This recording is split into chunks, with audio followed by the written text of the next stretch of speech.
안녕하십니까. 교남 시사회의 100주년 웍스 오브 메타포 석재 5인의 오마주전에 오신 여러분을 환영합니다. 아티스트 토크 진행을 맡게 된 현대한국화가 정익현입니다. 반갑습니다. 대구 경북의 자랑이자 아름다운 미술관으로 널리 알려진 가산 수피아 미술관에서 이렇게 뜻있는 행사를 하게 됨을 영광스럽게 생각합니다. 먼저 이번 기획전을 준비하면서 누구보다도 수고가 많으셨던 석재기념사업회 회장이신 김진혁 회장님, 정말 준비하시는 과정을 작가로서 옆에서 지켜보면서 정말 여러모로 정말 많은 애를 쓰셨다는 것을 너무나 잘 알고 있습니다. 아까 전에 기획전의 취지에 대해서 말씀해 주셨는데요. 이번에는 석재 서병호 선생님에 대한 이야기를 좀 들려주셨으면 좋겠습니다. 네, 조금 전에 석재 서병호 선생님 말씀을 드렸습니다만 아직까지 잘 모르는 분들 계실 것에서 제가 조금 더 추가 부언을 하겠습니다. 100년 전에는요, 한양에 있던 사람이든지 경성이라 그랬죠. 평양에 있던 사람이 대구 오면은 보통 일반적인 화두가 달성공원에 가봤나? 달성공원 자체가 대구를 상징합니다. 그 다음에 석재 서병호 하는 사람 만나봤나? 거기 대구를 상징하는 언어였습니다. 네, 그 정도로 대구 달구벌 가면은 달성공원하고 석재 서병호였습니다. 네, 그래서 석재 선생은 철종 때 태어났죠. 1862년. 그 75세까지 살았습니다. 사는 동안에 그러면 석재가 왜 알려지게 되었냐? 요즘으로 말하면은 BTS 택입니다. 한류를 가장 세계화시킨 분 중에 한 분입니다. 그 앞 세대로는 추사 김정희가 있죠. 중국까지 알려졌죠. 그런데 추사 김정희는 일본에까지는 알려지지 않았습니다. 석재 때 와서 석재 서병호 선생이 중국과 일본의 동아시아 쪽에 많이 알려지게 되었습니다. 물론 시대가 후에 석재 선생이 가보기도 하고 중국도 가고 일본도 가서 그야말로 그 석학들하고 만나기도 하고 거기에 영향도 끼치고 예술적인 어떤 예술론을 또 피력하고 했죠. 그래서 아마 대구가 낳은 문화인물 1호 그러면은 석재 서병호고 그 뒤에 뭐 시인은 이상화, 그다음에 서양화가는 이인성 뭐 이렇게 문화인물이 많이 있습니다만은 그야말로 대구를 대표하는 분이다 이렇게 생각됩니다. 말씀 감사합니다. 네, 이번에는 기획 전시에 참여하신 5분의 작가님의 작품 세계에 대해서 이야기 나누고 보자 합니다. 먼저 방준호 작가님. 네. 선생님 수피아 전관에 설치되는 선생님 작품을 보면 그 큰 나무 위에 정말 자유롭게 날아드는 사람을 보면서 정말 저의 모습 같다라는 생각을 했습니다. 정말 전 그렇게 지금 날고 싶거든요. 자유롭게. 서양화로 시작하셔서 지금은 조각에 심취하고 계신다는 걸 알고 있는데요. 미술 공부를 시작하게 된 계기와 작가님의 작품 세계, 특히 청년기의 작품 활동 배경에 대해서 궁금해집니다. 이야기를 들어보고 싶습니다. 예. 현재 조각하고 있는 조각가 방준호입니다. 사실 저는 대구 건교 달성군 현풍 육아에서 태어났습니다. 어릴 때 주변에 뭐 그림에 상당히 소질이 있다라는 그런 얘기를 많이 듣고 미술 대학이라는 게 있는지도 사실 몰랐어요. 모르고 옆집 형 따라 미술학원 간 게 이제 첫 시작인데 사실 그 당시는 이제 미술을 한다는 자체가 굉장히 힘든 시기였죠. 먹고 살기가 바쁜 시기고 미술에서 앞으로 어떻게 먹고 살 것인가 하는 그런 부모님의 걱정 때문에 상당히 힘든 점이 많았는데 결과론적으로 말해서 이제 지금 현재 그 어린 시절 어려웠던 뭐 주변 환경 또 주변에서 이제 저를 발굴해 주신 은사님 사실 제가 고등학교 때는 이제 서양화가 고 박모웅 선생 제자였습니다. 제자였고 그 선생님한테 사사를 받아서 그림을 배우게 됐는데 사실 그 선생님의 예술에 접하는 어떤 자세, 또 그림 그리는 어떤 하는 그런 어떤 그 열정 이런 것들은 뭐 아마 작가로서 제가 클 수 있는 또 잘할 수 있는 큰 밑거름이 되었다고 보면 되겠습니다. 사실 이제 그림을 시작해서 이제 미술대학을 진학하고자 공부를 했는데 사실 이제 미술대학이라는 건 시골에서 그 조각과가 별로 없었어요. 영대 뭐 대구 가톨릭대 당시 이제 효성여대가 좀 발전된 대구 가톨릭대 두 군데가 있어. 경북대학은 조속과가 없었어요. 이제 예술대학 안에 이제 속해되어 있는 그런 이제 과인데 상당히 그 영남대학에서 은사가 좋았습니다. 고 정국광 선생님, 또 뭐 김효수 선생님, 또 그 한국화 하시는 권영필 선생님 이렇게 이제 굉장히 이제 지나고 나서 굉장히 그 미술사에 굉장히 큰 역할을 하신 분이더라고요. 예, 그런 분들의 어떤 사상을 받고 앞으로 예술에 대해서 굉장히 그 최선을 다해보고 한번 열심히 해보자는 의욕이 생겼고요. 당시 그 시골에서 올라와서 이제 유학 왔죠. 네, 유학 왔는데 대구에서 자리 잡기가 상당히 힘든 시기였죠. 그 예술가로서 하면 자리 잡기는 쉽지 않은 그런 상황이었고 주변 친구들도 마찬가지였죠. 주변 동료들도 굉장히 의욕적이고 열심히 하면서 서로 유래하면서 이제 이렇게 예술의 길을 가게 되는데 사실 그림에서 조각 전공하게 된 거는 사실 이제 그 당시 학력고사가 제가 좀 많이 모자랐습니다. 그래서 이제 우리 박봉 선생님께서 자네는 그 그림도 그리지만은 상당히 입체적으로 소질이 많다. 미술 시간에 봐왔던 그런 의견을 하시더라고요. 조각과를 한번 가보라 해서 이제 조각과를 진학해서 이제 공부를 하게 됐는데 정말 잘 왔다고 생각하시고 잘 왔다 생각하고 조각가들은 상당히 큰 공간이 필요해요. 그리고 분진과 소음 이런 것들에서 굉장히 자롭지 못하고 늘상 이제 변방에 자리 잡아야 되고 굉장히 좀 어려운 그런 과예요. 네, 그렇다 보니까 이제 뭐 냉천, 경산 뭐 이렇게 좀 연방에 조용한 곳에 민원이 들어가지 않은 그런 곳에서 이제 좀 쓸쓸하고 외롭게 작업을 한 기억이 납니다. 서양화와 달리 그 공간이 필요하고 또 공부도 다뤄야 되고 작가로의 길을 가기 위해서는 뭐 신체 건강과 정신적인 건강이 이제 같이 동반돼야 되는 그런 상황을 깨달았고요. 사실 그 당시에 선후배들의 어떤 그런 격려와 같은 힘이 없었더라면 현재 제가 없었지 않겠나라는 그런 생각이 들어요. 사실 야외에서 방대하게 그 작업을 진행해 오면서 느꼈던 거는 당시 그때 89년, 88년쯤에 사실 저는 야외 바깥 미술에 상당히 관심이 많았어요. 그 당시에 뭐 인스탈레이션이라는 설치 미술이라는 용어가 자리 잡기 전이었기 때문에 상당히 그 길을 가기가 상당히 힘들었는데 그 당시 이제 밖에 야외 나와서 일명 말하는 대지 미술, 행위미술, 퍼포먼스, 설치 미술 이렇게 대규모 미술을 제가 한번 하고자 굉장히 노력했던 그런 기억이 납니다. 당시에 이런 저같이 이렇게 방대하게 좀 거대하게 할 수 있는 작업 여건이 굉장히 없었어요. 뭐 주변 사람들도 이렇게 지금은 좀 지원 프로그램이나 이렇게 이제 이런 게 많았는데 당시는 그 전무후무하고 작가 스스로 해결해야 될 그런 상황이었는데 뭐 제 주변 상황으로서는 굉장히 힘든 상황이었어요.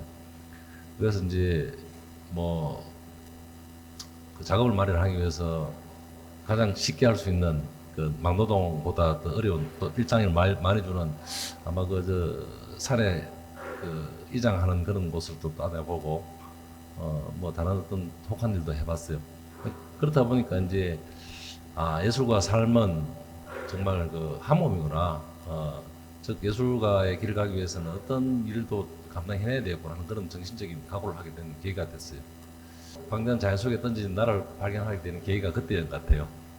그렇다 보니까 작업도 지금 현재 청년기 때 그런 경험을 했던 게 지금 내 작품에 묻어나는 것 같아요. 바람에서 흩날리는 거대한 나무들이 꺾이지 않고 굳건히 지키는 그런 형상이 나옵니다. 그런 거 보면 자연에서 봐왔던 그 어떤 거대한 또 엄숙함, 초자연적인 그런 어떤 힘들을 몸에서 많이 느낀 것 같아요. 앞으로 좀 더 바람이 있다면 현재보다는 시대를 아우르는 시공간을 초월한 그런 뭐 작업을 하고 싶은 욕망이 좀 있어요. 네, 선생님. 아우, 긴 스토리 이야기 잘 들었습니다. 이번에 그 우리 광수 작가님은 여러 기획일에도 참여를 하시고 많은 또 분들의 관심을 많이 받고 있는 작업들을 지금 계속해서 해내고 계십니다. 선생님 감사합니다. 그리고 우리 노창환 작가님, 네, 우리 노창환 작가님은 그 나무의 자연스러움과 내추럴한 아름다움으로 유혹이라는 테마로 작업을 하고 계신데요. 노창환 작가님의 작품 세계와 작업 방향 좀 부탁드립니다. 마이크 들고 이렇게 이야기하기가 좀 쑥스럽고 그렇습니다. 저는 작업을 사실은 뭐 많이 하는 편은 아닙니다. 뭐 딴 일도 좀 하고 다니고 이렇게 하지만 가끔은 또 위에 좋은 선생님과 선배님들이 작업의 방향을 철학을 가지고 가는 걸 보고 밤에 잠을 못 자고 한번 울어보기도 하고 또 이렇게 살아서는 안 되겠다는 생각도 한번 해보고 그런 과정 속에서 저도 뭐 선배들을 닮고 또 연축계 후배들을 보면 긴장을 해가지고 또 작업을 되돌려 보고 이렇게 한 시간이 좀 있는 것 같습니다. 요즘은 이제 뱀의 뭐 유혹 이런 시리즈로 작업을 이렇게 하는데 작가는 항상 긴장 속에서 살아야 된다고 생각합니다. 그게 어떤 뭐 고통이지만 또 그걸 즐겨야 되는데 어떤 친구가 야 뭐 의미 없는 거 만들고 또 의미 없는 내용들을 가지고 뭐 그래가 가는 게 뭐 세상 아이가 이래 술 한잔 먹으면서 그런 이야기 하면은 뭐 정말 가슴이 찢어지고 이럴 때도 있는데 그래서 사실은 뭐 손재주가 없다라고 하면 차라리 좀 나은데 개념이 없다는 소리를 들을 때는 이거 작가가 이렇게 가야 되겠나 이런 생각을 해보는데 요즘은 그래도 다행히 주위 분들이 많이 이렇게 작업을 하는데 방향도 좀 제시해주고 또 거기에 대해서 뭐 새로운 의식을 좀 이렇게 담아주고 이러니까 저도 이제 나이가 뭐 50대 중반 가면서 조금 철이 들어가는 것 같습니다. 그리고 어떤 작가라는 거는 사실은 그런 것입니다. 뭐 그 변변한 구석이 하나도 없습니다. 뭐 집에 가도 변변한 구석이 없고 또 밖에 나와도 변변한 구석이 없지만 자기 작업하는 방향 하나는 뭔가 가지고 가야 된다는 그런 철학이 있어야 된다고 저는 생각합니다. 그게 이제 그 철학을 가지고 어떤 일을 하더라도 저는 합니다. 뭐 노가다를 하든지 아니면 전기를 단다든지 다 하는데 중요한 거는 이제 좀 어려운 이야기지만 그 방향이나 이런 제시가 대중하고 연결이 안 될 때는 굉장히 좀 힘들고 괴로울 때가 많습니다. 그렇지만 요즘은 이렇게 생각해 보면은 그런 과정이 있어야지 또 작가가 된다는 생각을 하고 이래 하는데 그래도 요즘은 미술관이나 이런 데서 굉장히 이게 이제 시스템이 좋아가지고 옛날 선배님들이나 선생님들 시대하고는 좀 다르게 많은 혜택을 누리는 것 같습니다. 그 뭐 우는 소리를 한다고 해가지고 선배님들은 그렇게 이야기할 겁니다. 옛날에 우리 때는 그런 것조차도 없었다 이렇게 그럴 때마다 고맙게 생각합니다.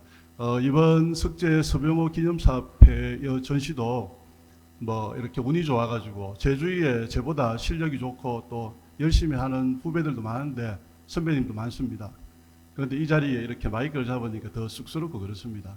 그렇지만 이번 한 2달 동안 이렇게 하는 과정에 작가들의 작품을 땀 흘리고 있는 작품들을 좀 봐주시고 또 질책도 좀 해주시면 감사하겠습니다. 여러모로 이번 전시를 위해서 관장님하고 대표님 그리고 여기 여러 선생님들이 많은 도움을 주시가 감사하고 고맙게 생각합니다. 네, 이상입니다. 감사합니다. 우리 노창환 작가님은 그 유혹과 구름 시리즈를 통해서 유년의 경험과 현재의 경험을 오가면서 내면의 작업을 녹아내는 멋진 작가님이십니다. 그리고 이번에 정태경 작가님. 네. 나는 집으로 간다. 나의 집은 어디인가. 정태경 작가님의 작품 테마를 보면 영화 집으로라는 그 영화도 생각이 나고요. 또 제가 알고 있는 또 시가 떠오릅니다. 그 내용이 해지는 저녁길 꼬리를 물고 가는 붉은 등을 보며 간다 간다 가기는 간다 집으로, 이 시가 떠오르거든요. 선생님. 표현주의와 신구상 작업의 대표 작가이신 정태경 작가님의 작품 테마의 배경과 작품의 흐름을 들어보고 싶습니다. 저희 이 작업은 그 원래 서양화를 전공을 했지만은 저는 우리의 그 정신은 뭐 조선시대나 한국 또 우리가 하고 있는 동양 정신이 우리 DNA 속에 묻어 있다고 생각합니다. 그래서 작업 제목이 처음에는 나는 집으로 간다. 나의 집은 어디인가. 최근에는 내 친구의 집은 어디인가를 지금 하고 있는데, 이 집이라는 개념이 우리의 정체성을 찾기 위한 한 과정이라고 생각을 합니다. 또 많은 사람이 나는 집으로 간다니까 맨날 술집으로 가면서 왜 집으로 간다 하냐 이러는데, 저는 그 여러 가지 그 우리 시대의 어떤 정체성을 찾는 어떤 생각을 가지고 작업에 임하고 있는데, 이번 전시가 그런 부분에서 많은 도움이 되었다고 생각을 합니다. 그래서 처음에 나는 집으로 간다는 어떤 걸 생각하게 된 동기가 서양화 전공하고 생각으로 그림을 그리다가 내가 제일 잘할 수 있는 부분이 뭐냐, 이걸 생각하게 되어서 내 주위에 있는 사물이나 내 주위에 있는 풍경, 내 주위에 있는 여러 가지 생각들, 이런 걸 내 화면에 표현을 해보자 하면서 처음에는 뭐 호박이나 칸나 꽃을 그리기 시작하고, 또 우리 주위에 있는 풍경들 걸 그리기 시작했는데, 우리 풍경 속에는 우리의 역사가 숨어 있지 않는가 하는 그런 생각을 하게 됩니다.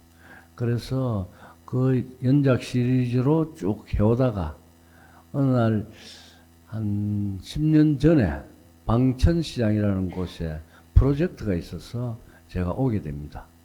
그래서 내가 시골에 살면서 작업을 했지만 도시의 속에서도 어떤 그런 정체성을 찾는 작업을 하지 않아야 해야 되지 않겠느냐 하는 그런 생각을 하게 되었습니다.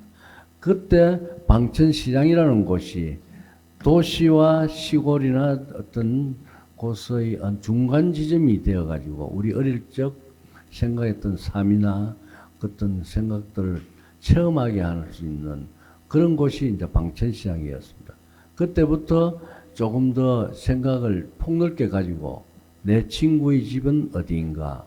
우리 어릴 때는 친구의 집도 찾아가기도 하고 거기서 밥도 먹고 같이 자기도 하고 친구와 아주 많은 정을 나눴는데, 지금은 아파트 문화가 되고 이래서 그런 어떤 친구와의 관계라든가 우리 주위의 삶이 너무 막막하게 되고 적막하게 되어서 그런 어떤 생각들을 좀 더 다시 되새기는 어떤 그런 생각을 가지고 내 친구의 집은 어디인가라는 제목을 가지고 그림을 하게 되었습니다.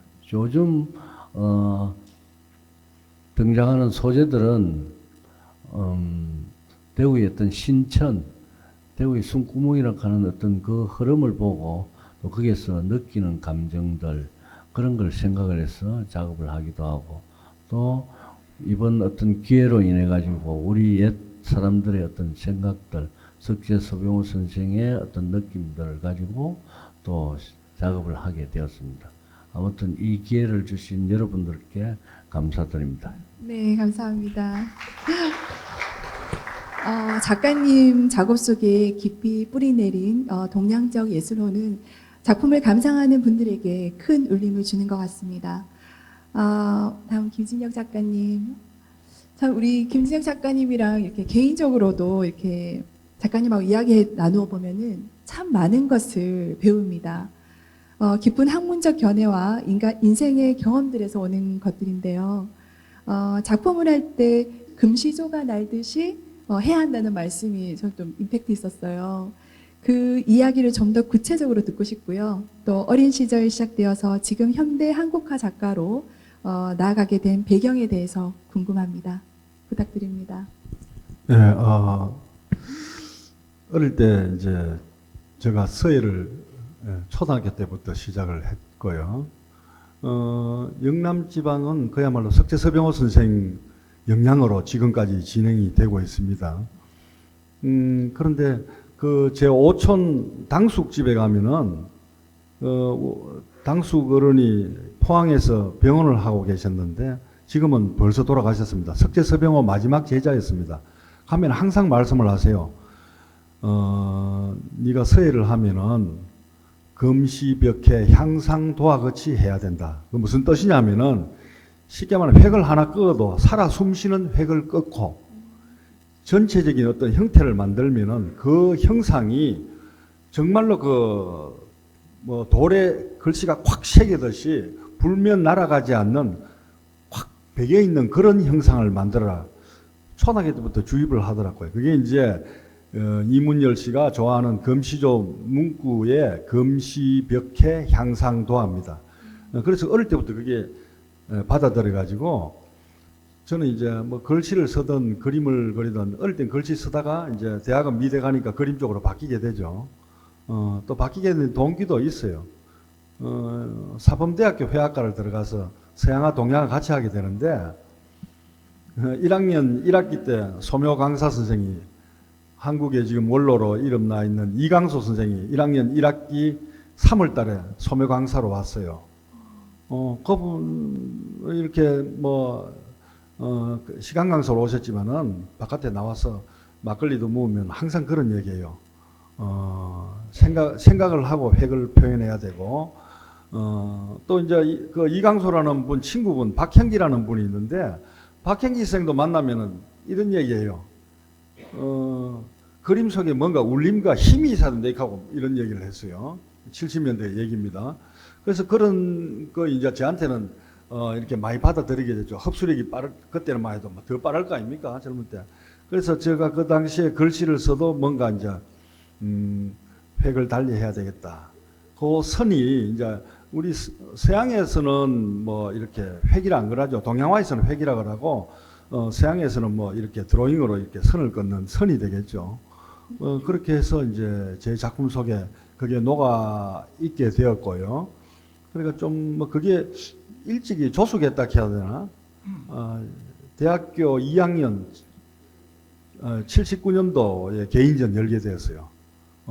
현대미술 비슷한 하여튼 지금 보면 좀 어수룩하지만은 어떻게 선으로서 이렇게 조형 작업을 해서 개인전도 열게 되고요.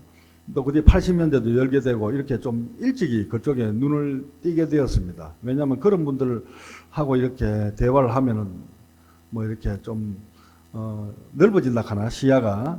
그러면서 또 저는 또 작품을 하지만은 옛날 또 물건들을 좋아했어요. 그 대학교 다닐 때부터 물건을 이렇게 사게 되었습니다.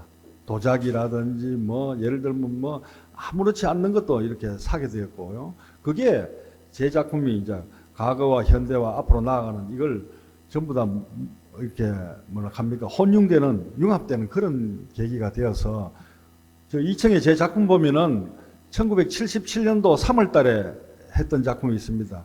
그거는 제가 만 18살 때인데요.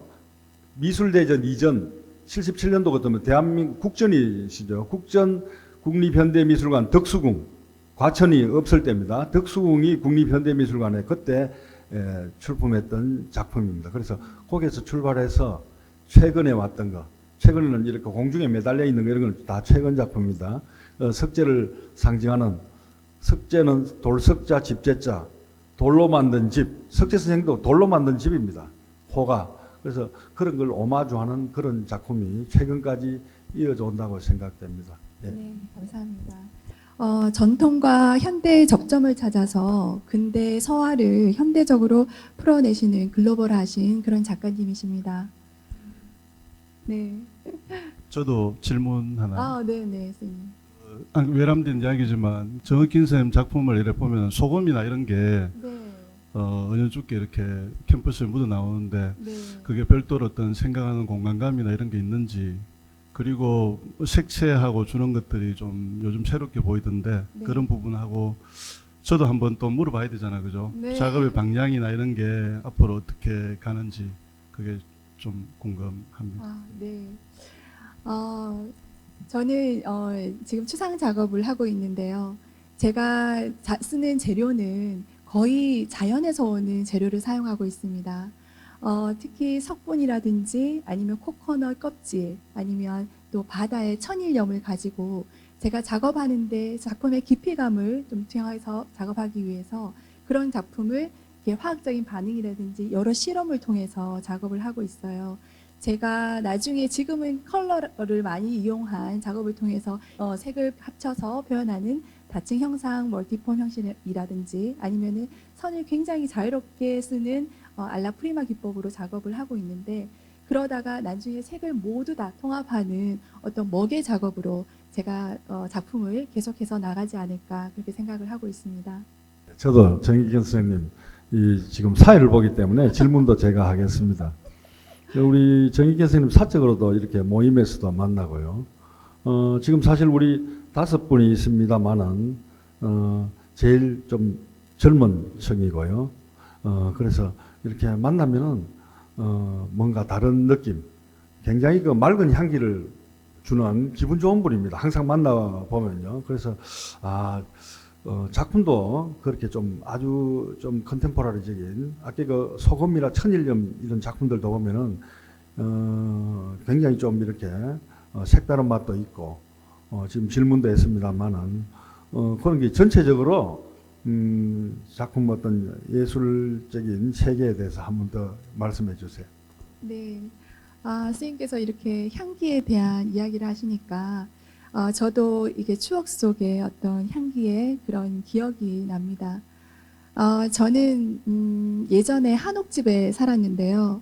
그 한옥집에는 작은 꽃들이 이렇게 피어 있는 그런 마당이 있었습니다.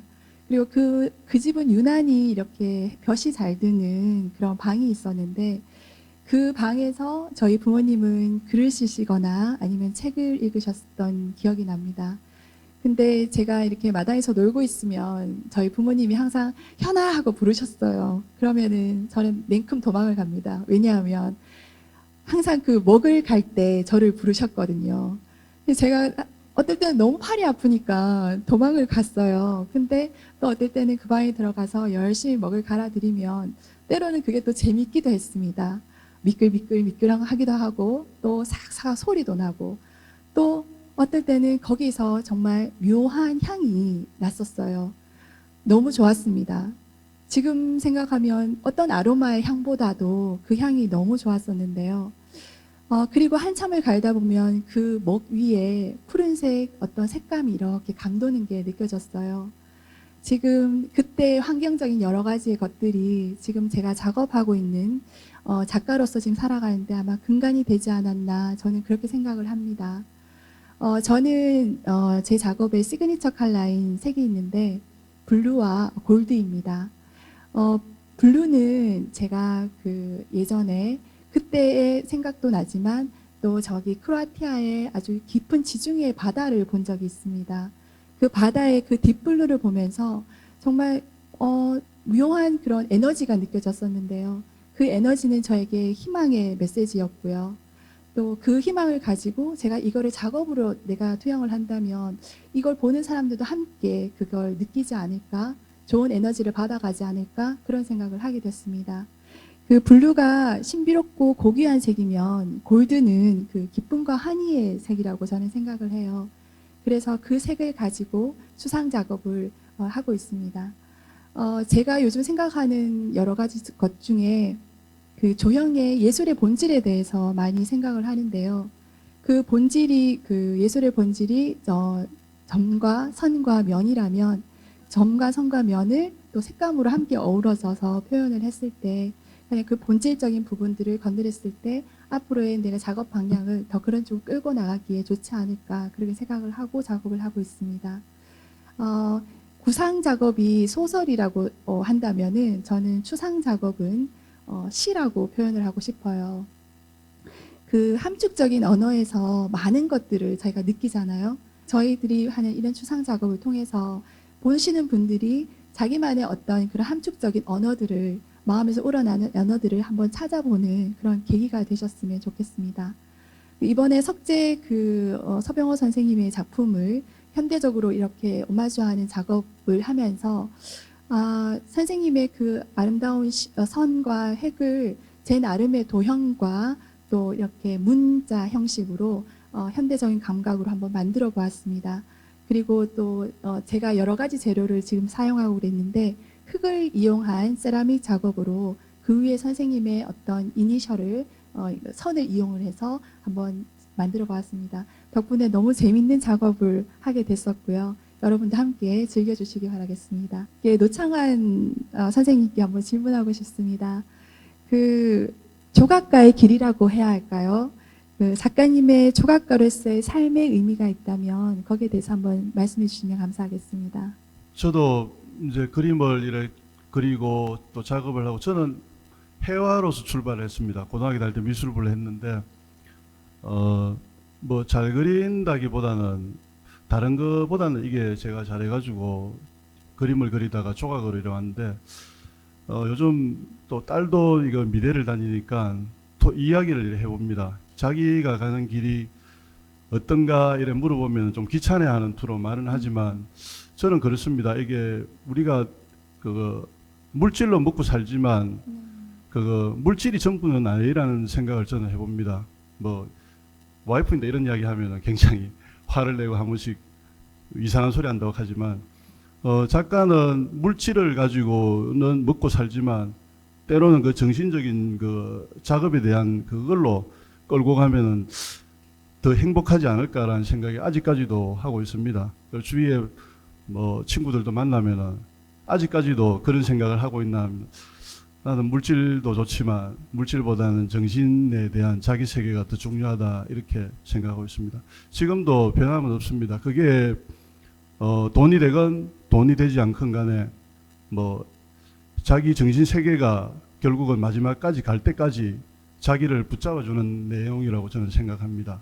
그게 뭐 남들이 작품이 형편이 없다 아니면 형편이 있다 이런 거는 좀 외람된 이야기지만 그 의중은 존중하지만 자기 세계가 자기를 잡아주기 때문에 다른 방향으로는 갈 수 없다는 생각이 저는 듭니다. 뭐 앞으로도 그렇게 될 거라고 믿고 또 작업을 저는 해야 된다고 생각합니다. 네, 이상. 감사합니다. 김진혁 작가님, 많은 미술 작품을 컬렉션 하셔가지고 지금 학강미술관 관장으로 계시는데요. 이 학강미술관을 만들게 되신 계기가 아주 궁금합니다. 예, 아까 조금 전에 설명했듯이 한 30년 전부터 뭐 이렇게 수집을 좋아했어요. 좋아하다 보니까 양이 굉장히 많아졌어요. 그래서 이제 제가 서울의 성북동 간송미술관이 한 10여 년 전에 이렇게 오픈을 하는데 한 번은 텔레비에 보니까 새벽에 간송미술관 입구에 줄이 뭐 한 1km 서 있는 걸 봤어요. 아, 나도 저 가봐야 되겠다, 이래가. 그 다음날 KTX 타고 바로 성북동에 갔어요.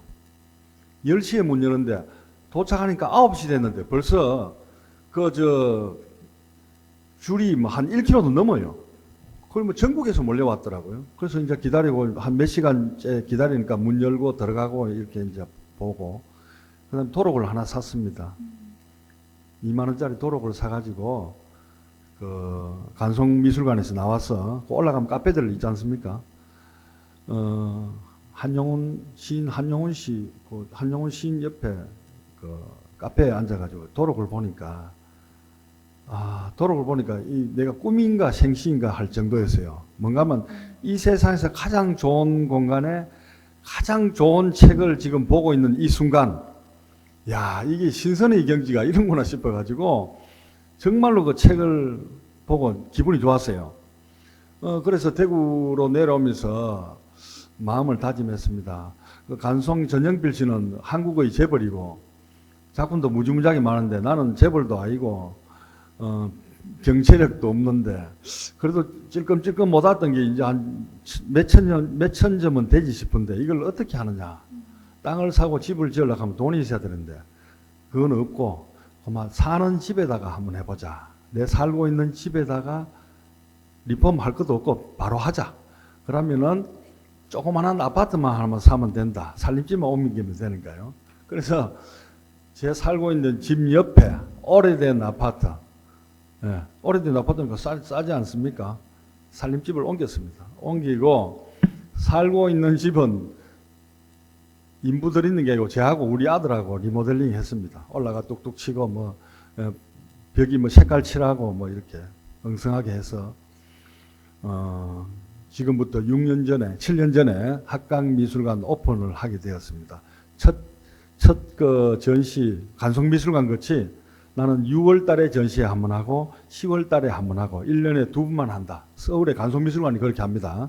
지금은 안 합니다. 간송미술관도 보아각하고 리모델링 한다고 요즘 몇 년 전부터 그걸 안 하거든요. 오픈 안 합니다.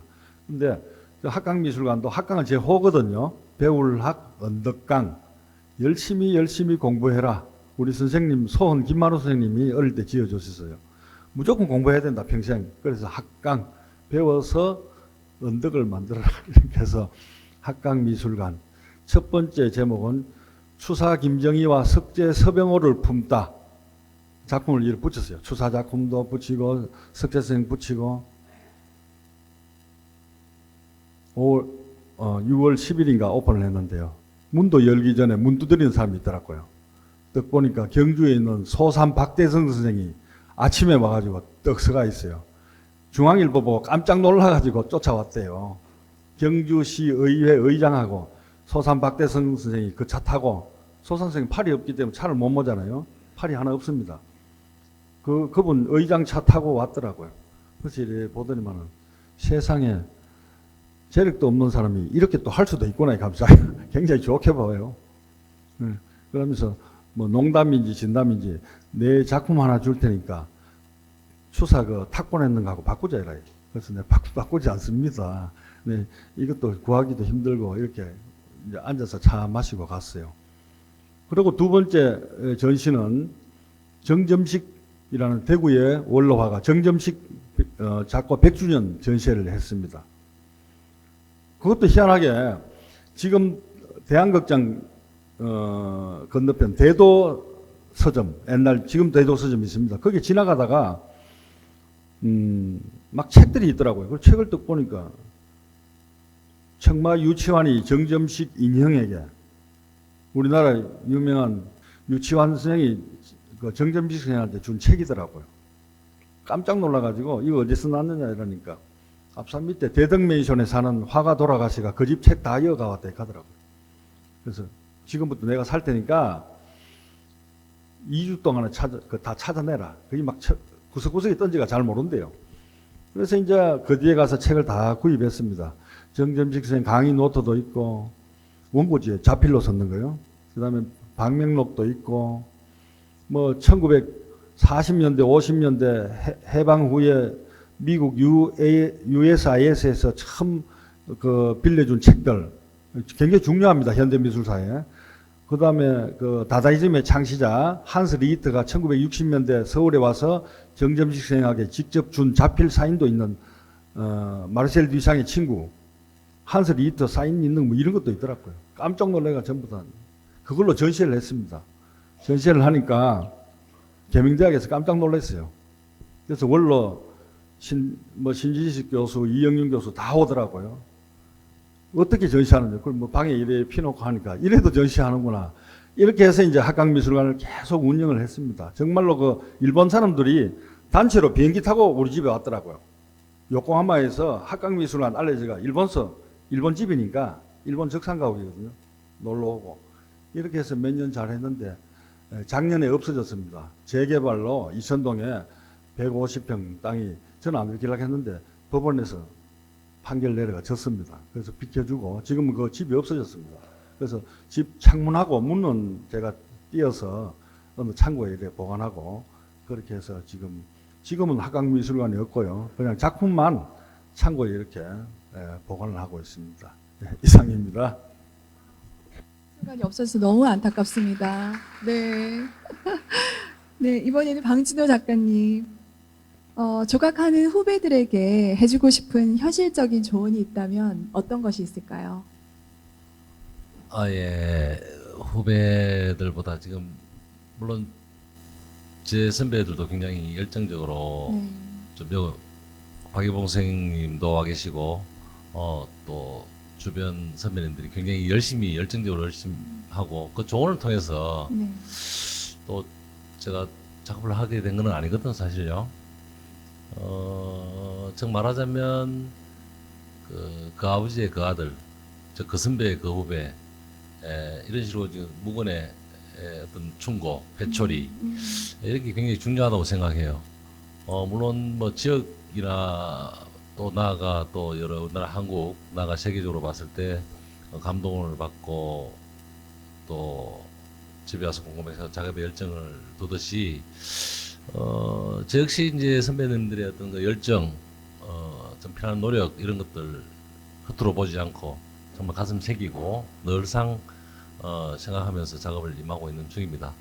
후배들한테 굳이 뭐 어떻게 해라 또 뭐 이러면 좋다 이렇게 조언보다는 당장 내가 지금 처해 있는 위치에서 최선을 다해주는 모습, 또 남 부끄럽지 않는 그런 작가의 자세 이런 것들이 아마 회초리가 되고 조언이 안 될까 그런 생각이 들어요.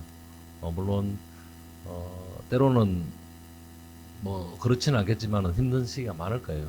그래 굳건히 다 작가는 될 수 없으니까 약간의 어떤 그 힘듦만 조금 이겨내면 정말 그 자기가 품어왔던 어떤 예술 세계 정말 아깝거든요.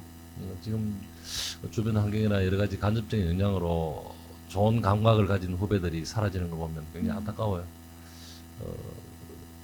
이런 말을 드려도 될지 모르겠지만은 얼마 전에 정말 아끼고 친구고 형제 같은 친구 하나가 먼저 바쁘게 멀리 갔습니다. 그런 걸 보니까 정말 그 예술이 어쩌면 먼저 가고 먼저 쉬고 먼저 또 뭐 어떤 위치에 올라가고 이런 걸 떠나서 정말 한 작가가 어떻게 삶을 살았냐에 대해서 돌이켜보면 주변 사람들이나 후배들이나 아마 굉장히 기감을 가지고 어떻게 살아가야 될지 지평을 열어주지 않겠느냐. 저는 나름대로 그렇게 생각하고 있습니다. 네. 후배들이 정말 지금 예전보다는 지금 상황이 많이 좀 나아졌다고 보고 희망 잃지 않고 굳건히 좀 잘 했으면 하는 바람이 건강하게 잘 했으면 하는 바람입니다. 네. 열심히 작업하시는 선생님의 그 모습 자체가 후배들에게는 큰 조언이 되지 않을까 그렇게 생각이 듭니다. 네, 이번에 정태경 작가님, 현대미술 작가로서 희망하시는 그런 미래에 대해서 말씀 부탁드립니다. 우리에겐 내일이 없다 하면 좀 곤란하겠지만은 제 개인적으로는 제가 고향이 부산입니다. 그래서 한 40년 전에 대구에 오게 되고 또 거기서부터 출발해 가지고 이때까지 작업을 해오고 있습니다. 그래서 대구는 또 현대 미술이 또 아주 또 어떻게 어떤 의미에서는 좀 발생하고 많은 작가들이 있는 곳이고 또 여기서 또 생활하면서 작업하는 게 어떤 면에서 어렵지만은 대구가 왜 가능성이 있느냐 하면은 저는 생각할 때 저는 뭐 뉴욕이나 파리도 가고 일본도 가봤지만은 세계에서 제일 술 먹기 좋은 도시 대구입니다. 왜냐? 돈 많은만 있으면은 누가 부르면은 옵니다. 오고 또 갈 때도 한 돈 많은만 있으면은 갈 수가 있습니다. 부산 너무 멀어서 안 됩니다. 길어가지고 대구 서울은 너무 크고 그런데 왜 술 먹기 좋은 도시가 또 예술의 가능성이 있느냐? 거기서 우리 작가들이 만나가지고 토론도 하고 앞으로의 어떤 생각도 뭐 이야기를 할 수도 있고 서로 질책하기도 하고 여러 가지 토론 문화와 같이 작업을 하면서 전시도 할 수 있는 여러 가지 좋은 어떤 그 곳이 이제 저는 대구가 아닌가. 근데 지금 당장 경제가 좀 어려워서 작가들이 좀 힘이 듭니다만은 서로 또 힘이 되기 위해서 서로 좋은 이야기도 할 수도 있고 또 위로도 할 수 있는 곳이 저는 또 대구 아닌가 하는 생각을 하고 있습니다. 그래서 저는 아직까지도 부산 갈매기가 대구 상공을 한 40년 동안 날고 있습니다. 가능성을 가지고. 그러고 또 우리 선배님들, 선생님이 또 하신 말씀이 그림은 한 70대에서 팔린다고 그럽니다. 그래서 저는 좀 희망을 가지고 또 작업을 하기도 하고 또 후배들한테 또 서로 이야기를 할 때 조금 더 기다리면서 열심히 하면은 좋은 결과가 오지 않겠느냐 하는 그런 이야기도 합니다. 그래서 저는 가능하면은 즐겁게 재미있게 생각을 하면서 작업하고 또 주위에 많은 친구들이나 후배들과 같이 이 대구에서 작업하는 걸 보람으로 생각을 하면서 지금 가고 있습니다. 네, 말씀처럼 네. 열심히 즐겁게 하다 보면 이 작가로서의 어떤 밝은 희망적인 미래가 있지 않을까 그렇게 생각이 듭니다. 네, 여러분 의미 있는 시간이 되셨습니까? 네, 저희 작가들도 기억에 남을 만한 그런 시간이었습니다. 이런 말이 있습니다. 산천은 즐기는 사람의 몫이라고 합니다. 교남 시사화의 100주년 축제에 참여하신 여러분들도 지금부터 100년의 은유를 흠뻑 즐겨주시고 이로써 웍스 오브 메타포 석재 전시회 아티스트 토크를 마치겠습니다. 감사합니다.